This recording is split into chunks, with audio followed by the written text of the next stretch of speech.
Assalamualaikum warahmatullahi wabarakatuh. Bertemu lagi kita di pertemuan ketiga kuliah kimia medisinal. Hari ini kita akan belajar tentang prinsip-prinsip dasar dalam mendesain obat. Nah, setelah minggu lalu kalian belajar tentang struktur dan sifat dari molekul targetnya. Sekarang kita akan belajar bagaimana struktur dan sifat dari molekul obat. Ya, jadi molekul obat itu harus seperti apa sih gitu ya?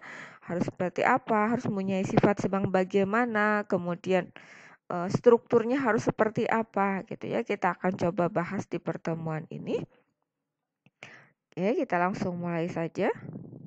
Oke, ini konsep dasar yang mungkin harus kalian pahami bahwa setiap obat adalah molekul. Obat itu pasti molekul, tapi tidak semua molekul adalah obat. Jadi, molekul seperti apa yang bisa jadi obat? Ini pertanyaan kita, gitu ya. Untuk mendesain di alam ini ada sekitar 10 pangkat 36 molekul. Nah, di antara itu mana sih yang bisa jadi molekul obat gitu ya? Nah, ini pertanyaan kita. Bagaimana kita dapat mendesain atau menemukan molekul obat yang dapat bekerja pada suatu target kerja tertentu dengan posisi yang tepat sehingga menghasilkan respon biologi yang tepat untuk terapi suatu penyakit. Oke, ini pertanyaan yang semoga akan kita temukan jawabannya pada kuliah hari ini. Ini outline untuk kuliah kita hari ini. Jadi kita pertama akan bicara tentang pendahuluannya, gitu ya. Pendahuluan bagaimana dalam mendesain obat. Nanti kita juga akan bicara tentang Lipinski Rule of Five dan drug-like molecule. Kemudian ada biopor molekul obat dan sifat-sifat molekul obat. Oke, kita lanjut. Ini contoh molekul obat. Strukturnya seperti ini. Nah, ini molekul obat itu harus melewati banyak rintangan sebelum sampai pada molekul targetnya untuk kemudian berinteraksi dan menghasilkan respon biologis yang sesuai. Bayangkan bahwa molekul obat, misalkan suatu obat yang kalian minum untuk sampai ketemu dengan target kerjanya, dia harus ketemu dengan banyak molekul kan ya. Misalnya obat kita minum, di dalam mulut kita saja obat itu udah berketemu dengan banyak jenis enzim, banyak jenis bahan kimia, banyak bakteri juga di situ gitu ya. Nah, bagaimana sih obat ini harus sampai ke targetnya? Kalau di sini saja di mulut saja dia udah ketemu dengan banyak molekul gitu ya. Nah, molekul-molekul itu kan juga sebenarnya berpotensi sebagai target kerjanya. Nah, bagaimana obat bisa membedakan mana yang target kerjanya dan mana yang bukan? Nah, ini maka molekul obat itu harus didesain sedemikian rupa agar sampai pada targetnya dan menghasilkan respon biologis yang diinginkan, gitu ya. Ya, jadi jangan sampai misalkan masih di mulut padahal target kerjanya misalkan di hati gitu ya. Target kerjanya di hati. Ketika obat diminum melalui mulut, ternyata obat ini sudah rusak duluan, sudah bereaksi dengan enzim-enzim yang ada di mulut misalkan. Maka obat tidak akan sampai ke hati gitu ya. Nah, dalam mendesain obat maka kita harus mendesain sedemikian rupa agar si molekul obat itu bisa ketemu dengan target yang benarnya. Ya. Nah, ini adalah bagian yang menggambarkan proses-proses yang harus dilewati suatu molekul obat sebelum akhirnya dia sampai pada target sasarannya, pada target kerjanya dan menghasilkan efek terapeutik.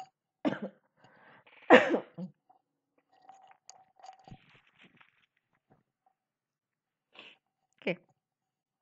Secara umum, ini molekul obat itu akan mengalami fase-fase ya.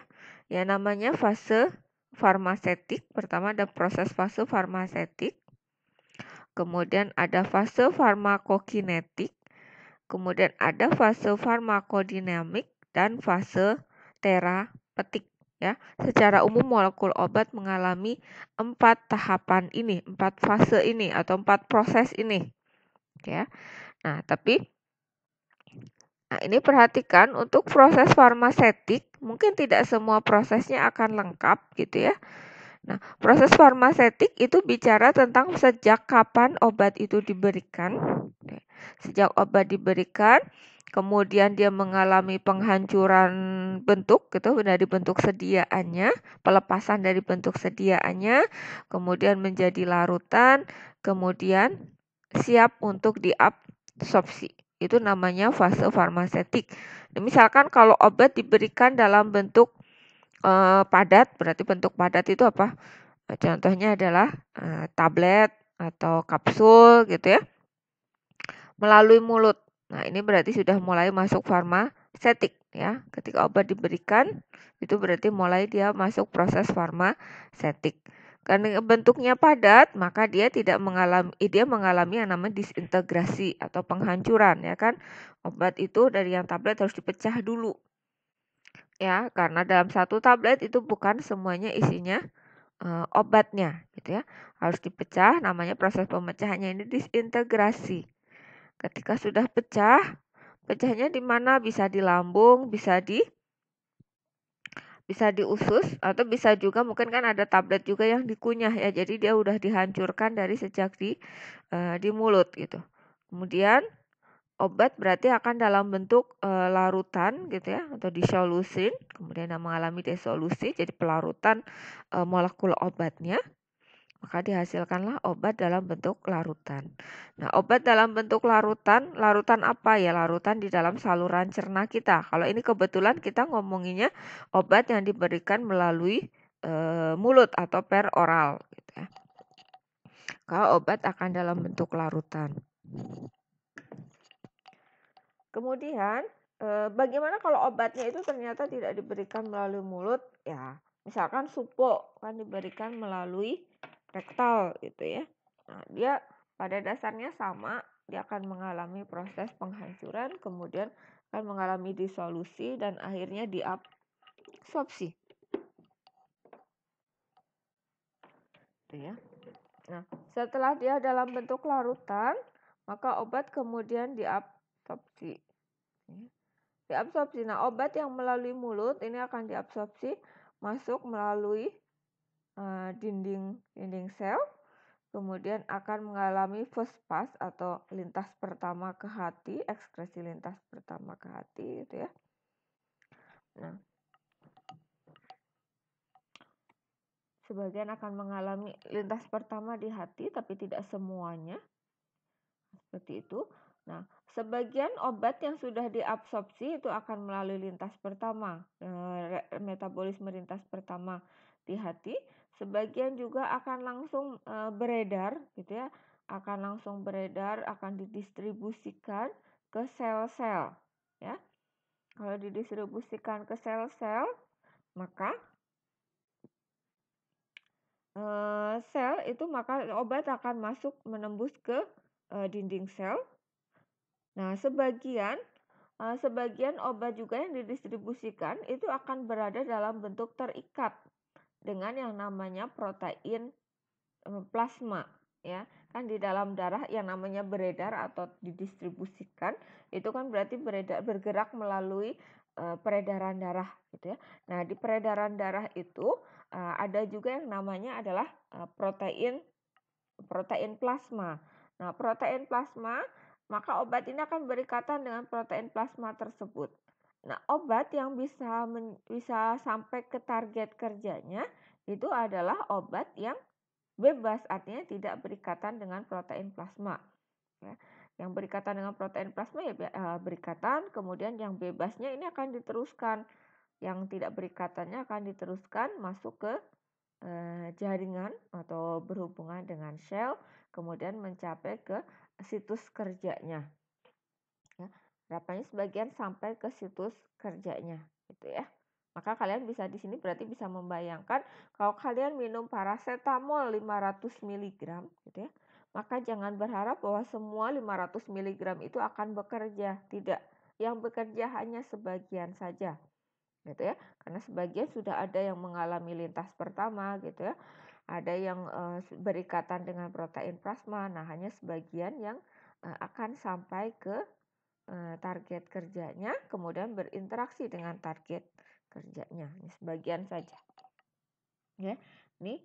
Nah, sementara kalau ini obat yang tadi diberikan, tadi kan kita bicaranya obat yang diberikan per oral. Nah, bagaimana obat yang parenteral? Misalkan obat yang disuntikkan langsung ke pembuluh darah, misalkan ya, intravena gitu, misalkan obat-obat intravena, maka dia tidak mengalami yang namanya fase farmasetik gitu ya.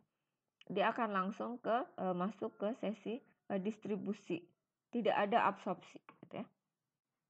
Tidak ada absorpsi, tapi dia langsung masuk ke peredaran darah, didistribusikan gitu ya. Kalau didistribusikan, maka yang parenteral ini tidak ada yang mengalami lintas pertama. Maka obat akan langsung berada dalam pembuluh darah, sebagian ada yang berikatan dengan protein plasma dan sebagian ada yang bebas. Nah, obat yang bebas itu yang mencapai target kerjanya. Gitu ya. Setelah ketemu dengan target kerjanya, maka obat berarti masuk ke namanya fase farmakodinamik ya. Menghasilkan masuk ke fase farmakodinamik. Yaitu obat menghasilkan di fase farmakodinamik ini obat itu menghasilkan efek farmakologis, yaitu melalui interaksi obat dengan targetnya ya. Ketika ada fase setelah mengalami fase farmakodinamik itu, maka dihasilkan juga masuk yang namanya fase terapeutik, yaitu fase di mana efek farmakologis ditranslasikan menjadi efek terapeutik. Efek terapeutik itu ya berupa pengurangan gejala, misalkan yang tadinya pusing jadi nggak pusing setelah minum obat. Nah, itu berarti sudah sampai ke proses terapeutik ya. Itu. Ini ya. Nah, ini berarti proses-proses ini kalian pahami proses yang dialami atau ditempuh oleh suatu molekul obat. Nah, ini adalah tahapannya. Nah, kira-kira di mana sih terjadinya suatu tiap-tiap proses? Nah, ini fase farmasetik itu terjadi di saluran cerna ya. Ini dari mulut masuk kerongkongan sampai ketemu dengan lambung gitu ya, di lambung masuk ke usus. Nah, di usus akan dilakukan baru setelah di usus jadi larutan obat, maka baru masuk yang namanya absorpsi. Itu absorpsi. Absorpsi itu berarti dari usus masuk ke peredaran darah. Setelah masuk ke peredaran darah, masuk yang namanya fase distribusi. Nah, di distribusi ini sebagian obat ada yang dibawa ke hati ya, metabolisme lintas pertama, ada juga yang langsung beredar di pembuluh darah. Nah, ketika sampai di hati, ada juga yang sampai ke jantung ya. Ini sebagian akan mengalami yang namanya fase mengalami proses metabolisme ya. Metabolisme. Setelah metabolisme, sebagian juga obat akan dibuang. Namanya proses tahap ekskresi ya, atau pembuangan. Nah, ini tahapan ADME itu atau absorpsi, distribusi, metabolisme, dan ekskresi, ini namanya fase farmakokinetik. Ya, fase farmakokinetik.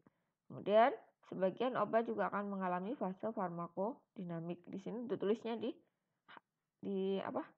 Di otak gitu ya, brain, otak. Tapi bukan berarti fase farmakodinamik itu pasti di otak, tidak ya. Farmakodinamik itu bisa tergantung target kerjanya ada di organ mana gitu ya.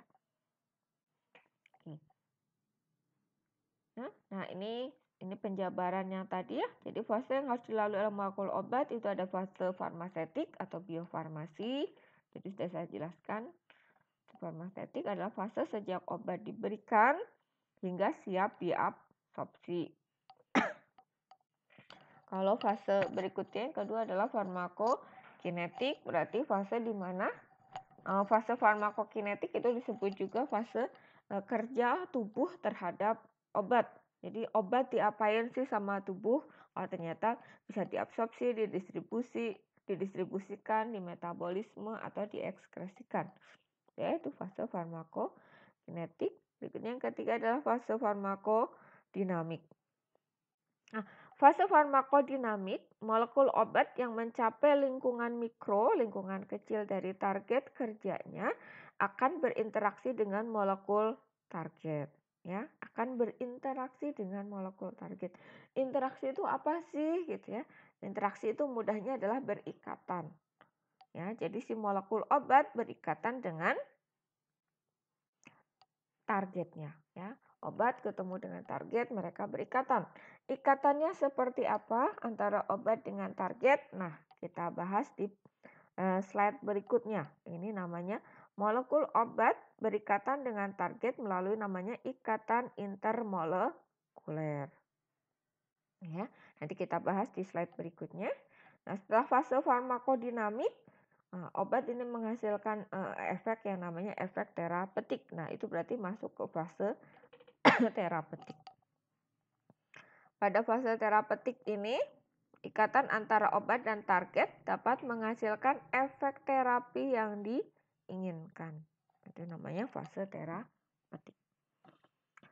Oke, kita lanjutkan di ini masih yang tadi kita ngomongin bagaimana sih obat berinteraksi dengan targetnya. Obat berinteraksi dengan targetnya itu melalui yang namanya ikatan intermolekuler atau intermolekuler bond. Ya, ikatan intermolekuler adalah ikatan yang terbentuk antara dua molekul yang berbeda. Molekulnya ada dua, yaitu molekul obat dan target. Misalnya antara obat dengan targetnya. Ikatan intermolekuler itu bisa berupa ikatan ionik, hidrogen, van der Waals, dan interaksi dipol-dipol juga. Oke. Kita coba lihat yang pertama, ikatan ionik. Ikatan ionik adalah ikatan yang terbentuk antara ion positif dan ion negatif. Gitu ya. Kalian di kimia dasar mungkin sudah belajar kita ada namanya ikatan ionik. Gitu ya. Tapi kalian di sini jangan membayangkan ikatan ioniknya sama kayak ikatan ionik yang kalian pelajari di kimia dasar, kan ikatan ionik antara misalnya Na+ dan Cl-, gitu ya. Membentuk namanya molekul NaCl. Itu adalah molekul-molekul yang anorganik gitu ya, dan cenderung ikatan ioniknya sangat kuat. Sementara kalau di sini ikatan ioniknya adalah ikatan ionik yang cenderung lemah. Walaupun lemah, ini merupakan bentuk ikatan yang paling kuat di antara ikatan intermolekuler yang lainnya. Jadi gini, ikatan ionik, kalau ikatan ionik di intermolekuler itu ikatannya merupakan ikatan yang lemah kalau dibandingkan terhadap ikatan ionik pada senyawa anorganik gitu ya. Tapi dia merupakan ikatan yang terkuat di antara ikatan intermolekuler lainnya. Intermolekuler lainnya itu apa? Ya ikatan hidrogen, ikatan van der Waals, interaksi dipol-dipol gitu ya. Itu mohon dipahami gitu ya. Ikatan ini merupakan jenis ikatan intermolekuler yang paling kuat ya. Intermolekuler dia paling kuat. Tapi jangan dibandingkan terhadap ikatan ionik pada senyawa anorganik. Gitu ya. Kekuatan interaksinya sangat dipengaruhi oleh jarak antar ion yang berikatan dan lingkungan mikro tempat terjadinya ikatan. Ikatan lebih kuat pada lingkungan hidrofobik dibandingkan pada lingkungan hidrofilik air. Ya. Nah, ini contoh bentuk ikatan ionik. Ini misalkan molekul obat itu mengandung gugus, ini dinama di sini adalah C. Berarti ini C double O, ini O. Nah, ini sebenarnya adalah asalnya dari apa? Kalian pasti sudah tahu ya, ini berasalnya adalah dari ada gugusnya namanya gugus karboksilat atau asam karboksilat, tadinya COOH gitu ya. Tapi haknya lepas atau terionisasi. Maka haknya lepas. Karena haknya lepas tidak berikatan dengan O yang di sini lagi, maka O-nya jadi negatif.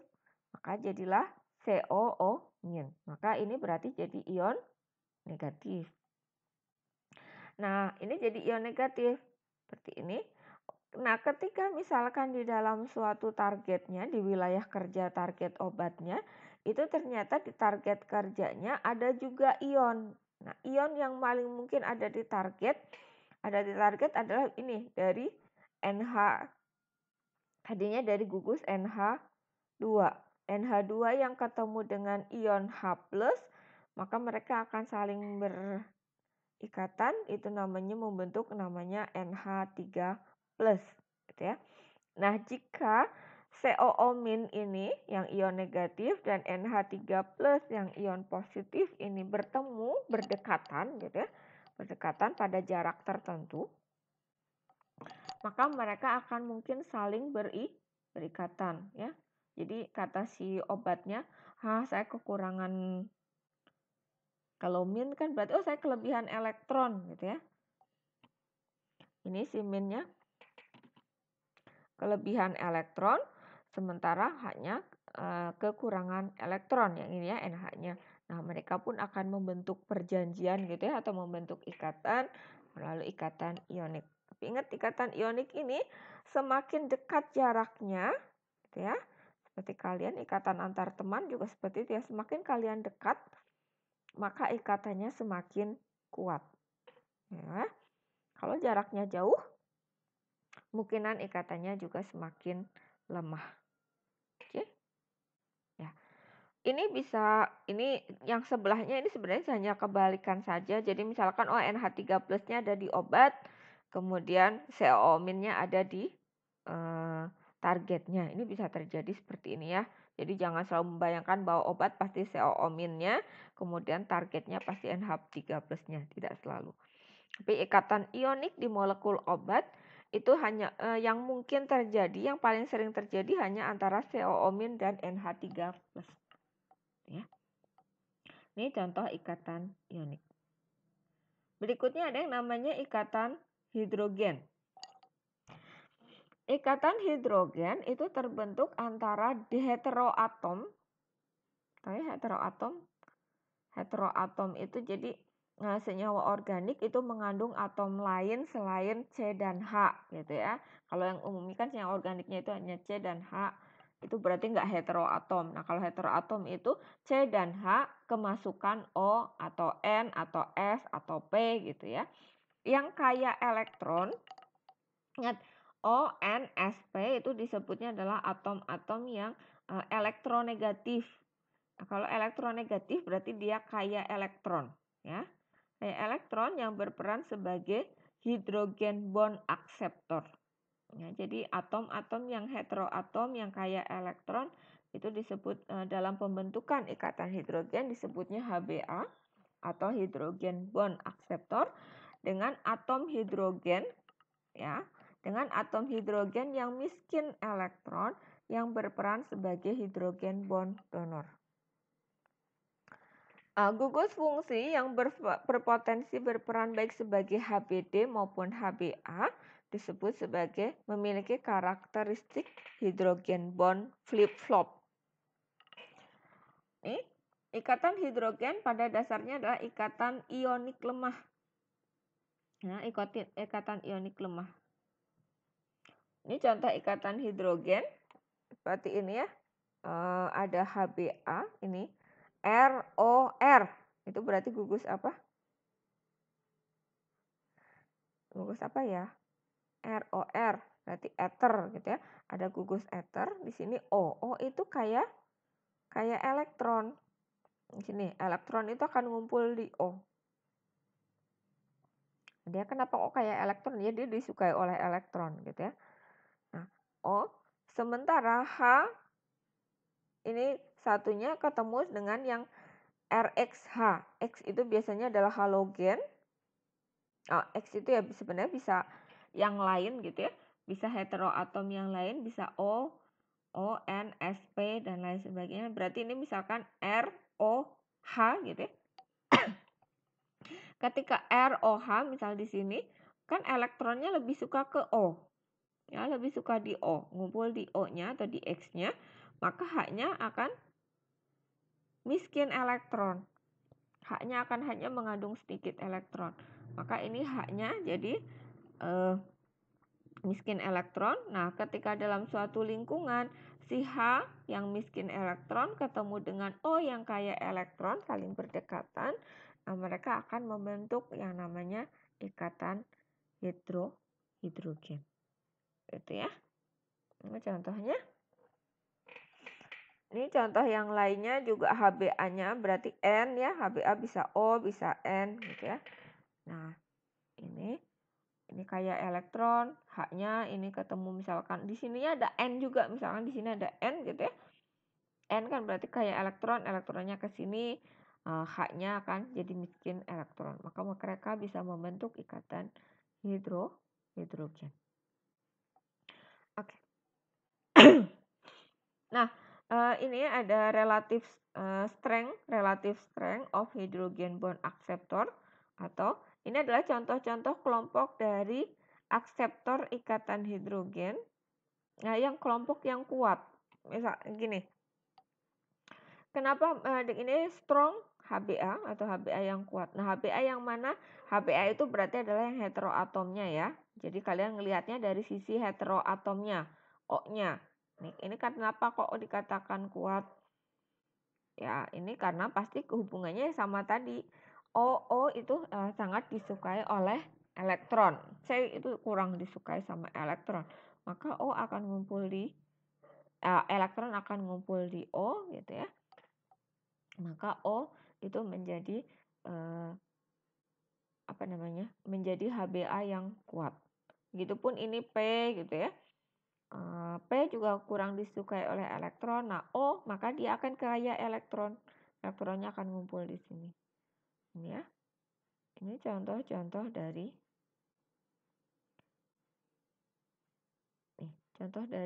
HBA. Kemudian ini yang di bawahnya adalah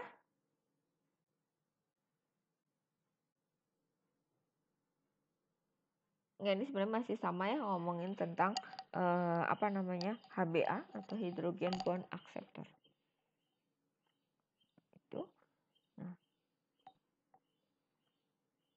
Kalau yang tadi dikatakan hidrogen flip-flop, jadi gini, misalkan di sini ada OH, mana ya? Rasanya. Oke, salah yang ada. Oke, misalkan ada gugus OH. O dan H. O itu kan sebenarnya berarti bisa jadi HBA. H-nya itu bisa jadi HBD. Nah, satu gugus yang bisa berperan sebagai HBD maupun HBA itu dinamakan hidrogen bond flip-flop. Ya. Ini ikatan hidrogen, berikutnya ada interaksi van der Waals. Interaksi van der Waals adalah interaksi yang sangat lemah. Jadi energinya hanya sekitar 2-4 kJ per mol. Interaksi-interaksi ini melibatkan daerah-daerah hidrofobik antara dua molekul. Ya, sisi hidrofobik. Jadi kalau kalian membayangkan ikatan yang namanya hidrofobik, itu yang banyak C-nya. Kalau rantai C tanpa ada heteroatomnya, nggak ada O, nggak ada N, nggak ada S, nggak ada P gitu ya. Hanya C saja gitu ya, CH. Nah, maka itu bisa dikatakan sebagai sisi yang hidrofobik gitu ya. Interaksi van der Waals disebut juga gaya London. Ya, meskipun kekuatan interaksinya sangat lemah, namun kontribusi total dari seluruh interaksi cukup penting dalam interaksi obat dan target. Ya, lemah kan kalau satu. Tapi kan dalam suatu molekul itu pasti banyak ya C-nya, sisi C ketemu sisi yang CH atau C saja dengan CH pada target. Itu akan menghasilkan kemungkinan banyak interaksi gitu. Nah, maka interaksi total ini walaupun satunya masing-masing itu lemah, tapi ketika digabung maka interaksinya jadi lebih kuat. Itu ya, interaksi van der Waals. Berikutnya ada interaksi dipol-dipol dan ion dipol. Momen dipol adalah jumlah vektor dari momen ikatan dan momen pasangan elektron bebas dalam suatu molekul. Momen dipol pada beberapa molekul bersifat permanen seperti pada keton. Keton ini gugus keton contohnya akibat adanya perbedaan negativitas. Jadi ada sisi yang dipol, ini kan dipol ya. Ini C elektropositif, O elektronegatif. Tadi hubungannya sama masih dengan elektron-elektron. Nah, ini akan menghasilkan momen dipol, arah pergerakan elektronnya akan ke O. Oke. Maka ini menghasilkan namanya momen dipol. Nah, kalau momen dipol dari suatu obat, misalkan dia mengarah ke sana, kemudian ini momen dipol dari suatu obat yang mengarahnya ke sini. Nah, ini akan membentuk yang namanya interaksi dipol-dipol. Ya, oke. Contoh interaksinya. Ini contoh interaksi yang lain adalah interaksi ion dipol.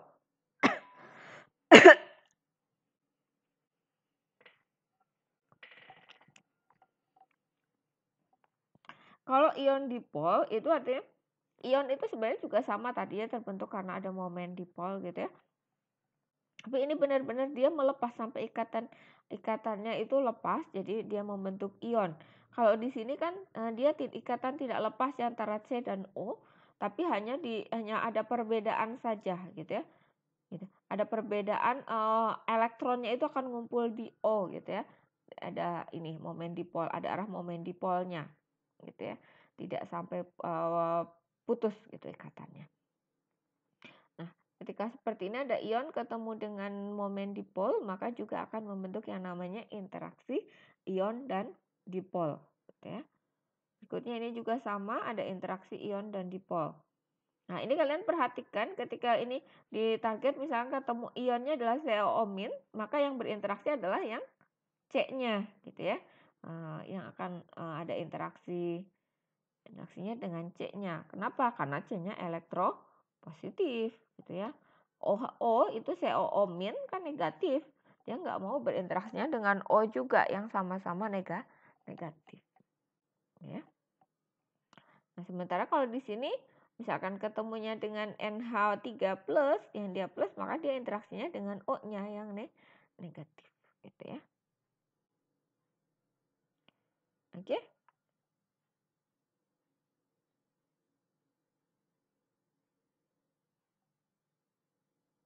Nah, itu untuk intermolekuler bond kita bahas. Salah.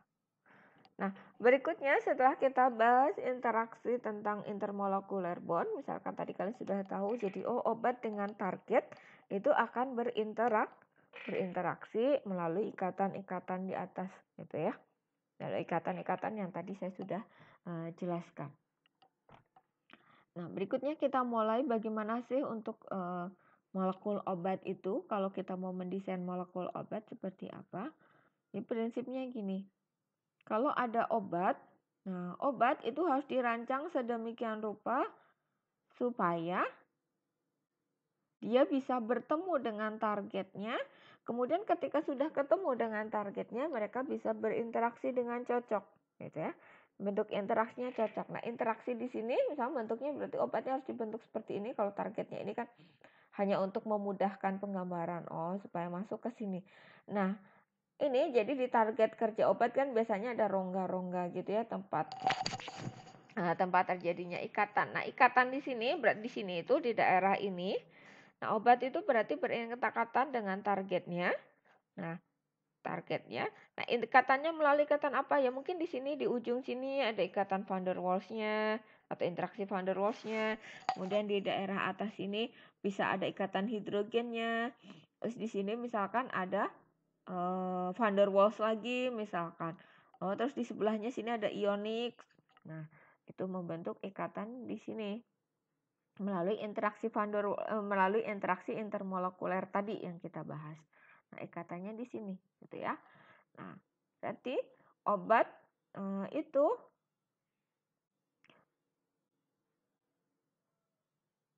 Nah, maka kita harus memiliki obat itu harus didesain bagaimana sih supaya punya sifat supaya bisa berinteraksi dengan targetnya tadi.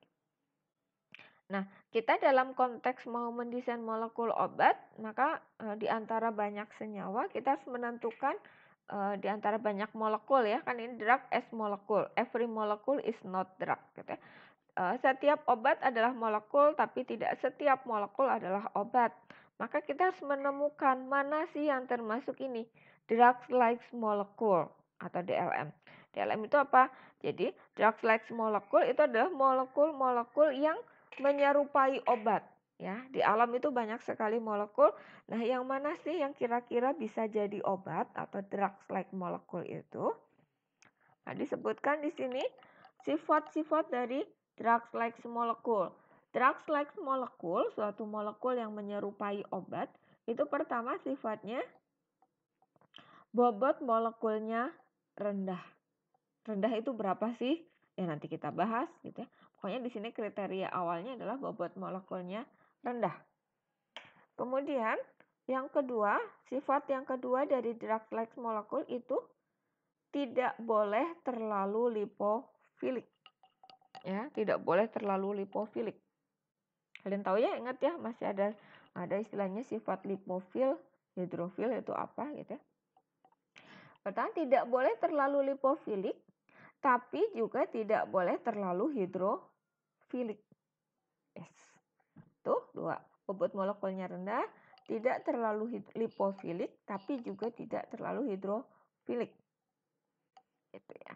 Kemudian present of functional groups, jadi memiliki beberapa gugus fungsi. Ya. Nah ini obat, makanya kalian dari dulu kan dari semester 1 udah belajar ya gugus fungsi, karena gugus fungsi ini punya peran penting sekali. Nah, kenapa kok molekul obat harus punya gugus fungsi? Ya tadi karena gugus fungsi itulah yang berperan untuk membentuk ikatan dengan targetnya, gitu ya. Nah, berarti di sini kalau tadi yang di sini obat berinteraksi dengan targetnya, di sini maka obat ini harus punya gugus fungsi tertentu supaya bisa berikatan, bisa membentuk ikatan hidrogen, bisa membentuk ikatan ionik, itu tergantung gugus fungsinya, gitu ya. Maka molekul obat itu harus punya beberapa gugus fungsi. Oke, itu prinsip dasar dari sifat suatu molekul obat. Nah, bagaimana kalau molekul target? Ya, molekul target atau ini dikatakan di sini reseptor adalah makromolekul. Ingat ya prinsipnya. Jadi target kerja obat adalah pasti makromolekul, tapi tidak setiap makromolekul adalah target kerja obat. Itu ya. Tidak selalu target kerja obat. Nah, makromolekul seperti apa yang bisa jadi target kerja obat? Nah, ini properties of druggable target. Yang pertama biasanya berupa protein, biasanya ya. Jadi umumnya target kerja obat adalah protein, tapi tidak selalu protein juga. Ya, menyebabkan adanya, jadi si protein itu menyebabkan adanya respon biologis. Dan tentunya yang sebenarnya satu lagi itu tidak toksik, ya, tidak menghasilkan respon yang toksik. Itu syarat dari druggable target atau target molekul obat, molekul yang bisa menjadi target kerja obat gitu ya.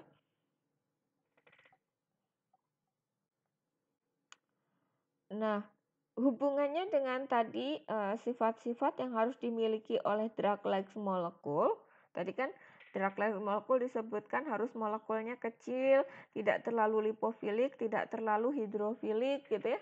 Kan orang bingung ya, kalian kecil itu berapa gitu ya. Tidak terlalu lipofilik itu harus kayak gimana, tidak terlalu hidrofilik itu bagaimana gitu kan. Nah, maka Lipinski itu nama peneliti, nama orang ya. Lipinski itu membuat aturan berdasarkan hasil penelitiannya gitu ya. Lipinski membuat aturan yang namanya aturan 5. Lipinski Rule of 5 gitu ya. Namanya Lipinski Rule of 5. Aturan 5-nya Lipinski, bukan aturan 5 aturan Lipinski ya, tapi aturan 5 dari Lipinski. Ingat, aturannya nggak ada 5. Bukan berarti peraturannya ada 5, enggak.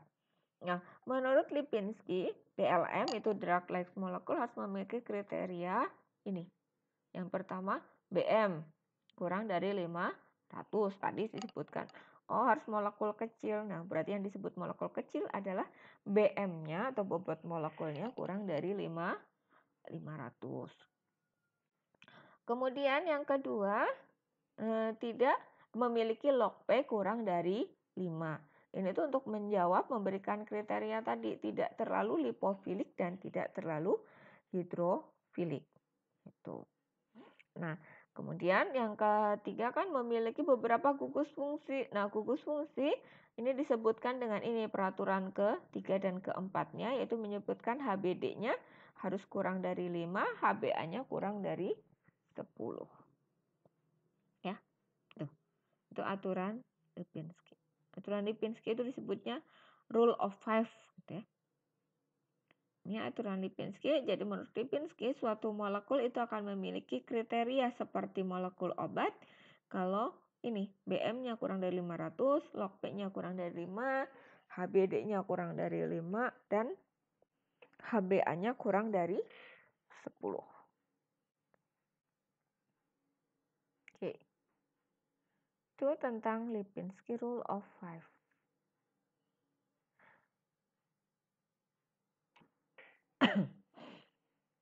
Berikutnya ada istilahnya biopor molekul obat.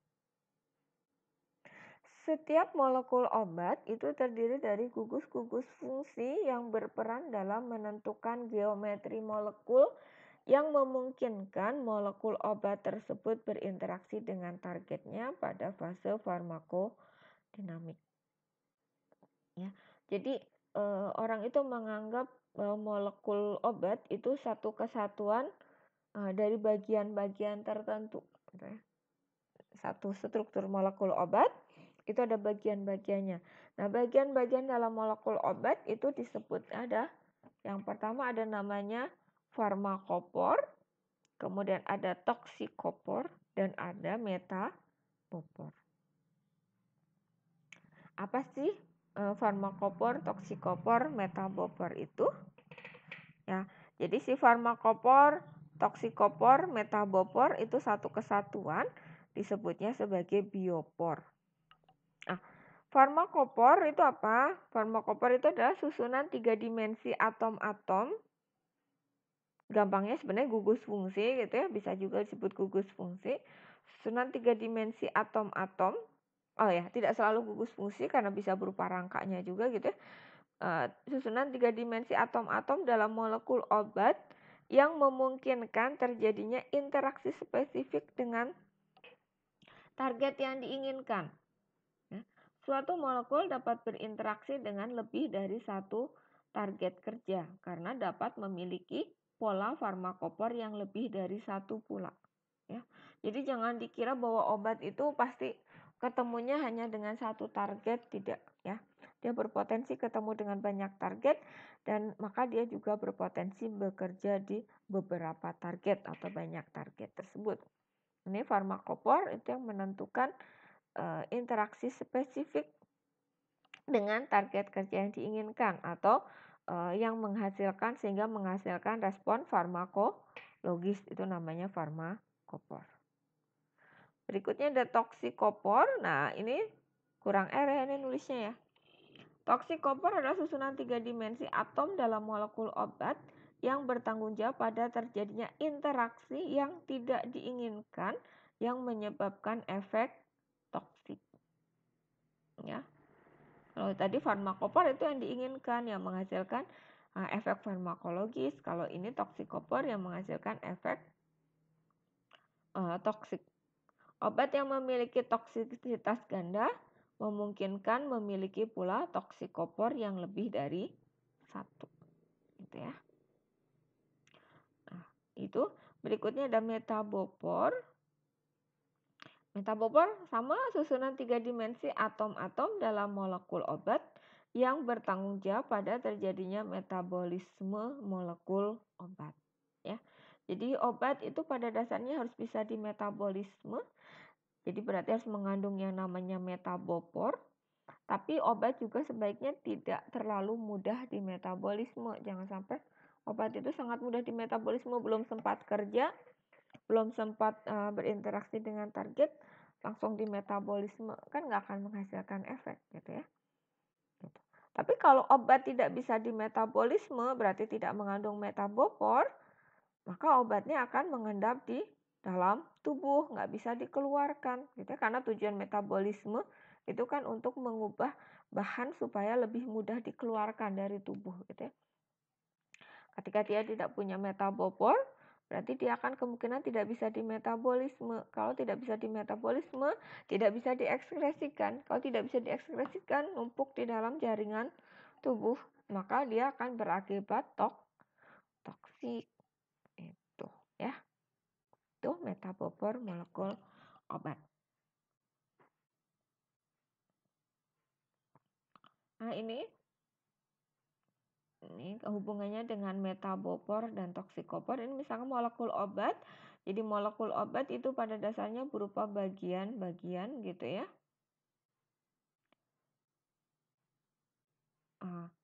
Terdiri dari bagian-bagiannya, misalkan seperti ini. Molekul obat hanya terdiri dari ini, bioactive phase atau sisi yang berhadapan dengan targetnya, itu namanya bioactive phase, merupakan bagian molekul yang berinteraksi dengan target, bioactive phase. Kemudian ada molecular baggage. Molecular baggage itu merupakan bagian dari molekul yang berfungsi mempertahankan bioactive phase tetap memiliki geometri yang diharapkan. Jadi ini misalkan obat tuh kayak gini bentuknya, ada bioactive phase. Nah, ini akan berinteraksi dengan targetnya, bioactive phase. Kemudian ini molecular baggage, ini penting. Jadi untuk walaupun dia tidak berinteraksi dengan target, tapi dia mempertahankan bentuk dari ini bioactive phase-nya. Kalau misalkan ininya nggak ada, dibuang, misalkan molecular baggage-nya, ini maka kan bisa jadi nanti turun, jadi bentuk nanti jadi ke sebaliknya gitu ya, bisa ngeglip apa bahasanya ya. Jadi bentuknya berubah. Ketika bentuknya berubah, nanti nggak bisa pas berinteraksi dengan targetnya, kan nggak menghasilkan efek dong. Misalkan ini kan ini si baggage-nya dibuang, ini nanti molekul ini obatnya jadi tinggal kebalik seperti ini ke bawah ya. Itu contoh obat yang hanya terdiri dari bioactive phase dan molecular baggage. Nah, kemudian ini ada juga bentuk yang lain, ini yang lengkap, misalkan kayak gini. Ada farmakopor, ada toksikopor, dan ada metabopor. Ini rame gitu ya.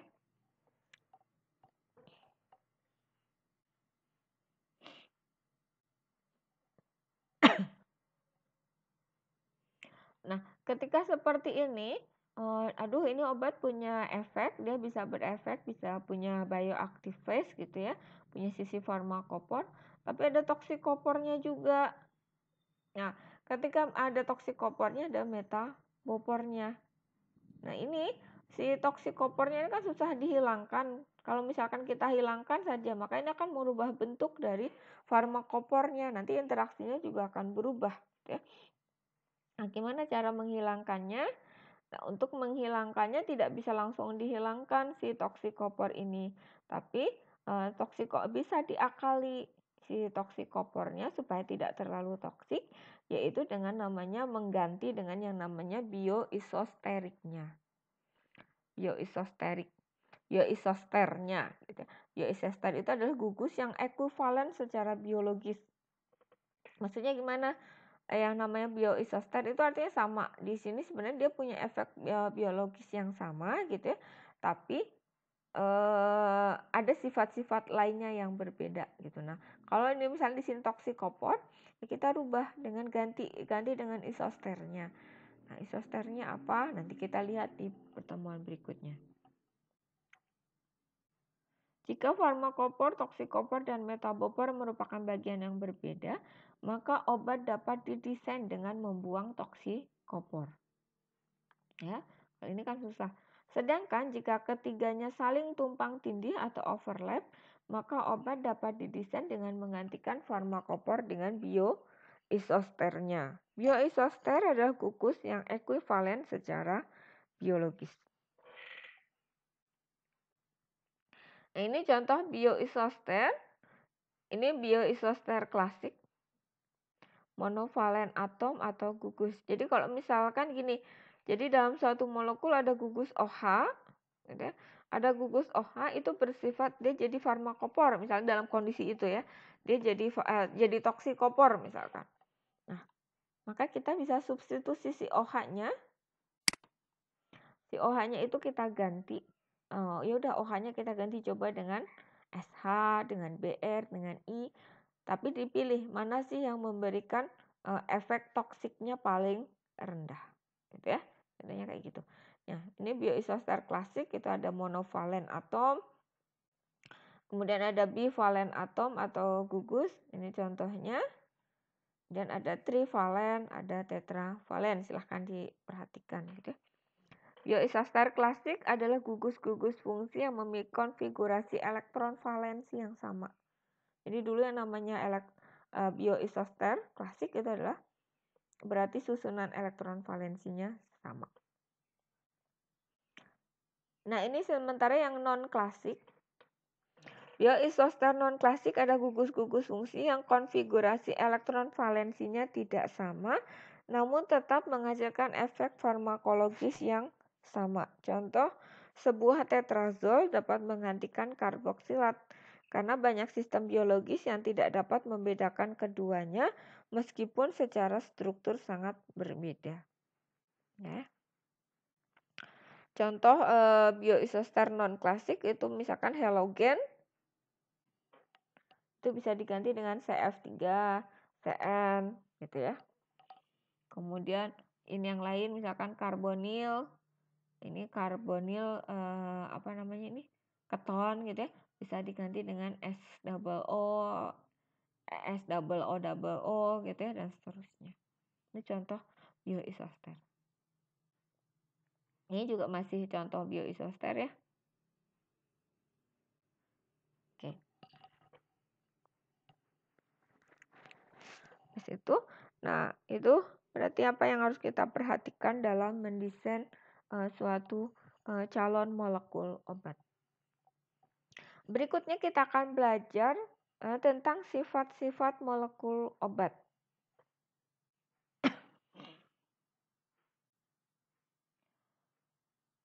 Sifat yang pertama, molekul obat. Sifat fisik dari molekul obat itu secara umum ada 4 sifat ya. Ada sifat fisikokimia, sifat elektronik, sifat bentuk, dan sifat stereokimia. Sifat fisikokimia, physicochemical properties, sangat menentukan fase farmasetik dan farmakokinetik. Sifat ini merefleksikan karakteristik kelarutan molekul obat baik dalam fase air maupun fase lemak dan menentukan kemampuan obat untuk melintasi berbagai rintangan hingga sampai pada target kerjanya. Itu sifat fisikokimia. Berikutnya ada namanya sifat elektronik. Sifat elektronik itu adalah struktur elektronik molekul obat sangat menentukan terjadinya berbagai bentuk interaksi intermolekuler molekul dengan targetnya. Misalkan apakah dia berikatan ionik, ikatan hidrogen, van der Waals, dipol-dipol ya. Tadi di interaksi intermolekuler kan kita selalu bicara tentang elektron gitu ya. Berarti sifat elektron itu sangat mempengaruhi molekul obat gitu ya. Apakah obat ini bisa berikatan ionik atau tidak, berikatan hidrogen atau tidak, itu kan tergantung kondisi elektron. Berikutnya ada sifat stereokimia. Berbagai molekul obat menunjukkan spesifisitas yang tinggi terhadap sifat stereokimia tertentu. Nah, ini stereokimia itu ya dikenal dengan adanya isomer-isomer itu. Kalian kemarin sudah belajar ya. Apa itu isomer optik, isomer geometrik, ini yang sangat berpengaruh gitu ya. Nah, berikutnya yang keempat adalah sifat bentuk atau shape properties. Sifat bentuk ini meliputi geometrik, konformasional, topologikal, dan terik. Kita coba bahas satu persatu. Sifat fisiko-kimia. Molekul obat itu memainkan peran penting dalam sifat-sifat molekul obat gitu ya. Air mempengaruhi sifat fisiko-kimia molekul obat dan konformasi molekul target. Sifat kelarutan, jadi sifat fisiko-kimia itu hanya salah satunya ada sifat kelarutan. Sebagian besar komponen makhluk hidup adalah air. Hampir seluruh reaksi biokimia berlangsung dalam media air, sehingga kelarutan molekul obat dalam air ini sangat penting. Koefisien partisi didefinisikan sebagai konstanta ekuilibrium antara obat yang terlarut dalam fase lipid dan fase air. Oktanol dipilih sebagai representasi lipid, sehingga koefisien partisi biasanya dinyatakan sebagai koefisien partisi oktanol air. Log P lebih dari 0 berarti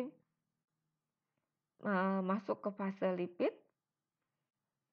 Kemudian kalau log P itu kurang dari 0 berarti water phase atau masuk fase air. Log P ya. Jadi ini koefisien partisi itu P-nya dinyatakan biasanya dalam log P, suat A itu berarti suatu bahan A gitu ya. Itu bisa dituliskan sebagai nilai log dari konsentrasi bahan A dalam oktanol dan konsentrasi bahan B dalam air. Bayang nggak? Ngitung log P itu berarti ada satu bahan itu dimasukkan ke dalam dua fase oktanol dan air itu kan tidak bercampur. Nah, mereka tidak bercampur akan membentuk dua fase gitu ya. Ketika membentuk dua fase, dimasukkan misalkan 1 gram zat A gitu ya, zat A dimasukkan ke dalam dua fase itu. Nah, maka zat A ini akan terdistribusi, akan ada yang masuk ke fase oktanol dan ada yang masuk ke fase air.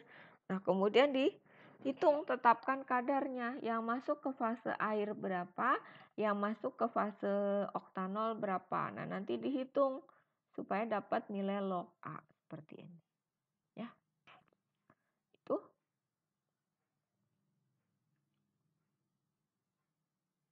Ya. Molekul obat kan tidak boleh terlalu lipofil, tidak boleh terlalu hidrofil. Kenapa? Molekul obat yang terlalu lipofil menyebabkan, lipofil berarti terlalu suka lemak gitu ya. Jadi nanti kalau dalam percobaan tadi oktanol air dia akan lebih banyak masuk ke fase oktanol gitu ya. Terlalu lipofil itu suka larut dalam media air. Padahal kan obat itu melalui cairan gastrointestinal ya. Gastrointestinal dan darah yang basisnya adalah air. Dan kemudian obat akan terikat terlalu kuat pada protein plasma sehingga konsentrasi obat dalam keadaan bebas yang mencapai target kerjanya menjadi terlalu kecil. Kemudian obat akan terdistribusi pada bilayer lipid ya. Karena dia sukanya lipid ya, dia akan masuk di sela-sela lipid itu dan menyebabkan tidak mampu mencapai inti sel.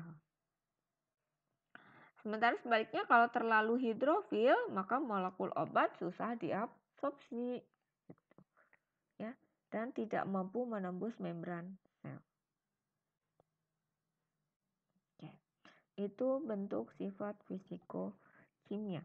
Jadi salah satu sifat fisiko-kimia itu dinyatakan dengan nilai log P. Tapi sebenarnya yang lain sifat fisiko-kimia bisa juga log S gitu ya. Sifat fisiko-kimia log S, titik lele, titik didih gitu ya. Itu juga sebenarnya sifat fisiko-kimia.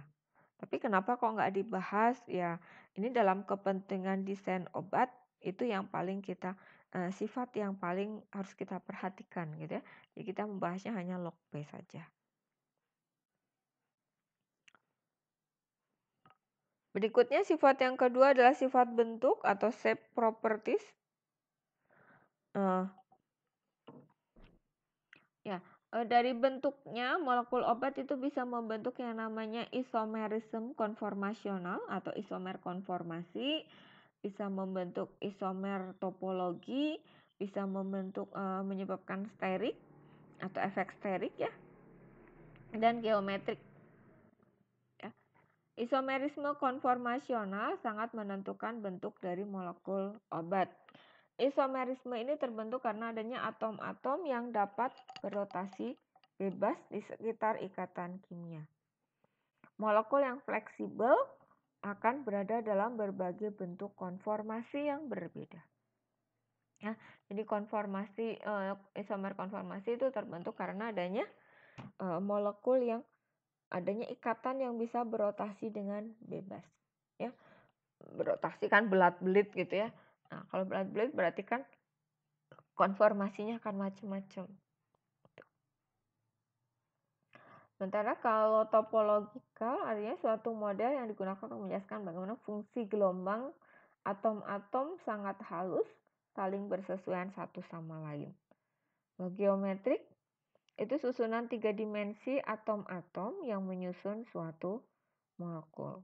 Ya. Sifat geometrik molekul meliputi panjang ikatan, sudut torsi, dan parameter geometrik lain yang menentukan posisi atom-atom dalam molekul. Sterik, efek sterik biasanya sangat mempengaruhi interaksi molekul obat dengan targetnya. Sterik itu ya kehalangan keruangan. Substituen dari suatu molekul obat yang terlalu besar dan bulky itu berarti terlalu meruah gitu, menyebabkan terhalangnya interaksi obat dengan target. Ini sifat bentuk, misalnya shape properties. Nah ini tadi yang konformasional, jadi konformasi ya. Konformasinya bisa bermacam-macam. Ini apa namanya sikloheksan ya. Nah sikloheksan itu kan nggak ada ikatan rangkap. Nah setiap ikatannya itu bisa berotasi bebas. Maka karena berotasi bebas dia bisa meliuk-liuk gitu ya, bentuknya itu bisa macam-macam konformasinya. Ya, konformasinya bisa berubah-ubah. Oke. Berikutnya ada sifat stereokimia. Ini kemarin kalian bahas ya di praktikum kimia medisina. Kemarin bahas tentang stereokimia. Molekul obat umumnya harus berinteraksi dengan target yang bersifat isomer aktif. Ya, ingat protein itu tersusun dari asam-asam amino dan hampir semua asam amino itu merupakan isomer aktif. Isomer optik aktif ini kurang ya. Isomer optik aktif. Hal ini berarti akan ada interaksi yang berbeda yang dihasilkan oleh isomer optik yang berbeda. Komplementaritas antara obat asimetrik dengan target asimetrik saling menjadi kriteria aktivitas obat. Isomer optik, efek obat yang sangat aktif atau sangat spesifik lebih banyak ditentukan oleh komplementaritas tersebut. Isomer optik molekul obat seringkali sangat mempengaruhi aktivitas dan biotransformasinya.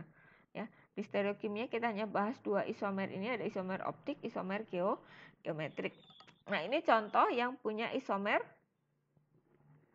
salah yang nggak ditulis ya, isomer geometrik ya, ini ada ikatan rangkap. Nah, di sekitar ikatan rangkap, di kanan kiri ikatan rangkap, ketika ini yang diikatnya berbeda, jadi satu C yang mengikat atom atau gugus atom yang berbeda, maka dia menghasilkan yang namanya isomer cis dan trans atau isomer E dan Z, Ejegen Zusammen, gitu ya. Ini isomer geometrik. Nah, ini kayak ini contohnya, ini kan di sini beda ya. Ini atom C ini satu mengikat H, satunya mengikat ini C, ini yang panjang ini sampai ke bawah, ya. Sementara di sininya juga sama, satu mengikat H, ini yang ke bawahnya mengikat yang ini panjang. Berarti ini di sini adalah isomernya cis atau trans? Trans ya, berseberangan. Ini haknya ke sini, ini haknya ke sini. Kenapa kok berseberangan? Molekul itu suka dengan ini, isomer trans itu biasanya lebih disukai. Kenapa? Ya karena lebih seimbang. Gitu ya. Terus kalau di sini ini juga sama ya. Ini juga sama trans. Oke. Nah, ini yang atas kalau trans bentuknya seperti ini. Nah, sementara kalau yang cis kayak gini. Ya. Ini kalau bentuknya cis seperti ini.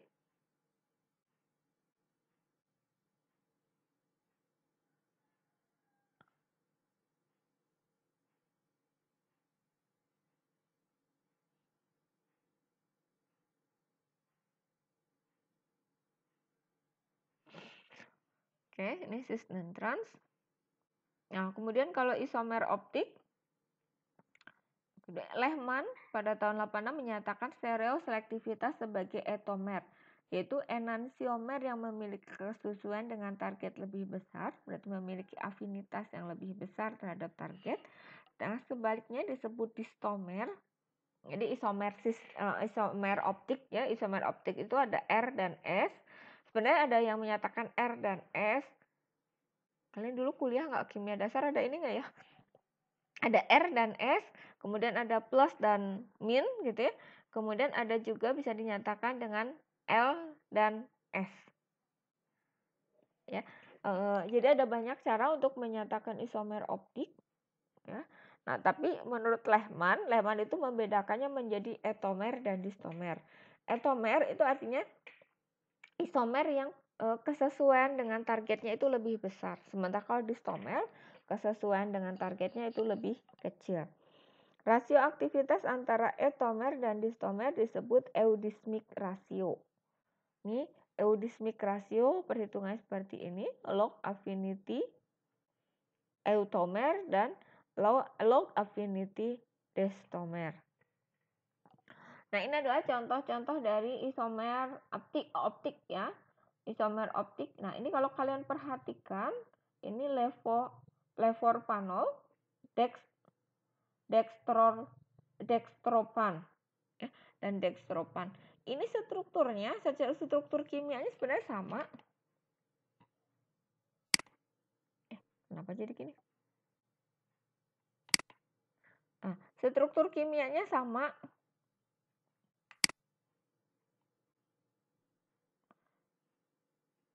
Struktur kimianya sama, tapi konformasinya berbeda. Berbedanya gimana? Jadi ini si gugus yang ini yang hitam tebal, ini berarti itu menghadap ke depan, mengarah ke kita. Gitu. Ya, posisinya itu hanya beda posisi saja. Kalau ini yang levorpanol, jadi posisi ini, gugus ini yang seperti ini, ya, ini mengarah ke depan posisinya si atomnya itu mengarah ke depan menghadap kita. Sementara kalau ini yang satunya dia menghadapnya ke belakangnya, membelakangi kita gitu ya. Itu namanya dextropan dan levorpanol. Jadi mereka itu adalah pasangan isomer. Gitu ya. Ini satu pasang, sebenarnya pasangan isomer. Ini cuman isomer yang negatifnya, isomer yang positifnya.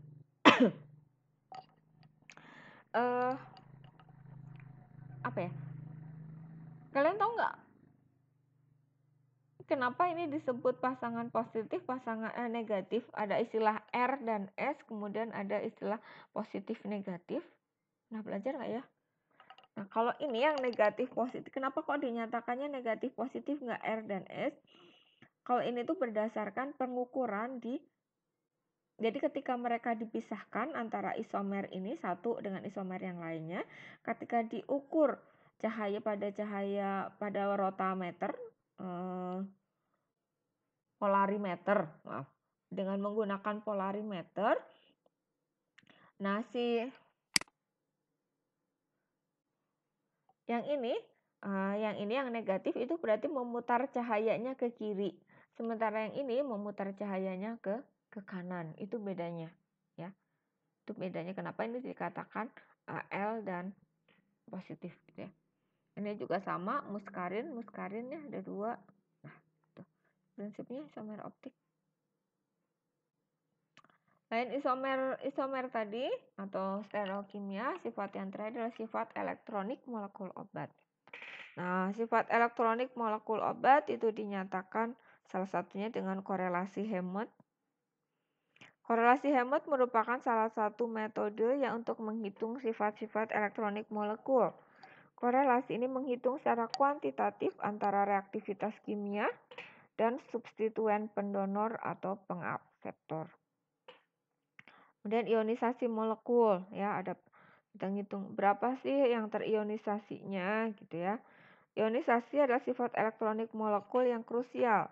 pKa sangat menentukan aktivitas obat karena mempengaruhi absorpsi dan kemampuan molekul obat menembus membran sel. Ya. Kemudian ada distribusi elektron.